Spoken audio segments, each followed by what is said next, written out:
The Age of Chaucer, the 14th century. Two great movements.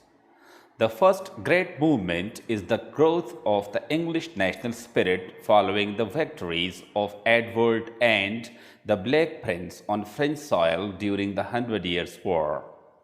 The mutual distrust and jealousy were swept aside by a wave of patriotic enthusiasm. The French language lost its official prestige and English became the language of common people, court, and parliament. Social movement. It falls largely in the reign of Edward's successor, Richard II, and marks the growing discontent with the contrast between luxury and poverty, between the idle wealthy classes and overtaxed peasants. Sometimes this movement is quite strong, as when Wycliffe arouses the conscience of England. All these things show the same Saxon spirit that had won its freedom in a thousand-year struggle against foreign enemies. Aside from these two movements, the age was one of the unusual stir in progress.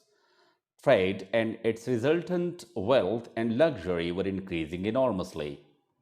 The English began to be conquering, colonizing people like the Anglo-Saxons. The natives became travelers. The first dawn of Renaissance is heralded in England, as in Spain and Italy, by the appearance of national literature. Five writers of the age. The literary movement of the age clearly reflects the stirring life of the time. Langland. He voiced the social discontent, preached the equality of men and dignity of labor. Wycliffe, the greatest of English religious reformers, gave the gospel to the people in their own tongue. Gower, the scholar and literary man, criticizing this vigorous life and plainly afraid of its consequences.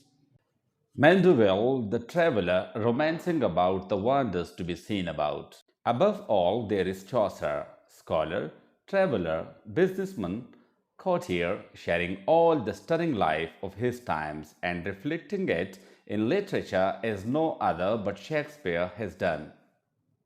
On reading Chaucer. The difficulties of reading Chaucer are more apparent than real, being due largely to obsolete spellings. There is small necessity for using any modern version of the poet's work which seem to miss the quiet charm and dry humor of the original. Observe the following general rules to learn to read Chaucer. 1. Get the lilt of the lines and let the meter decide how final syllables are to be pronounced. Chaucer is among the most musical of poets, and that there is melody in nearly every line. If the verse seems rough, it is because we do not read it correctly. 2. Vowels in Chaucer have much the same value as modern German. Consonants are practically the same as modern English. 3. Pronounce aloud any strange looking word. If the eye fails, the ear will recognize the meaning. If eye and ear both fail, then consult the glossary. 4. Final E is usually sounded like a in Virginia, except when the following word begins with a vowel or h. Life of Chaucer. For convenience, the life of Chaucer is divided into three periods. First 30 years includes his youth and early manhood, in which time he was exclusively influenced by French literary models. The second period of 15 years covers Chaucer's active life as diplomat and man of affairs. In this, the Italian influence seems stronger than the French. The third of 15 years is generally known as the English period. This was the time of Chaucer's richest development. He lives at home, observes life closely and kindly, and while the French influence is still strong as shown in the Canterbury Tales, he seems to grow more independent of the foreign models and is dominated chiefly by the vigorous life of his own English people. The works of Chaucer, first period. The Remount of the Rose, a translation of the French Roman de la Rose, the most popular poem of the Middle Ages, graceful but exceedingly tiresome allegory of the whole course of love. The rose growing in its mystic garden is typical of the lady beauty. Gathering the rose represents the lover's attempt to win his lady's favor, and the different feelings aroused love, hate, envy, jealousy, idleness, sweet looks are the allegorical persons of the poet's drama. Chaucer translated this universal favorite, putting in some original English touches. Second period. The chief work of the second or Italian period is Troilus and Cresside, a poem of 8,000 lines. The original story was a favorite of many authors of Middle Ages, and Shakespeare makes use of it in his Troilus and Cressida.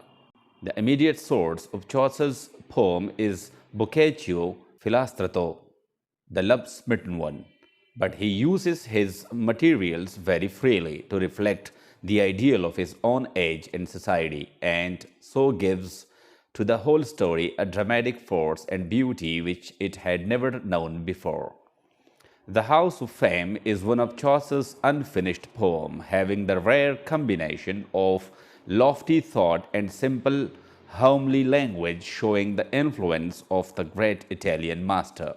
The third great poem of the period is The Legend of Goode Wimmen. It is probable that Chaucer intended to make this his masterpiece, devoting many years to stories of famous women who were true to love, but either because he wearied of his theme or because the plan of the Canterbury Tale was growing in his mind, he abandoned the task in the middle of his ninth legend. Third period.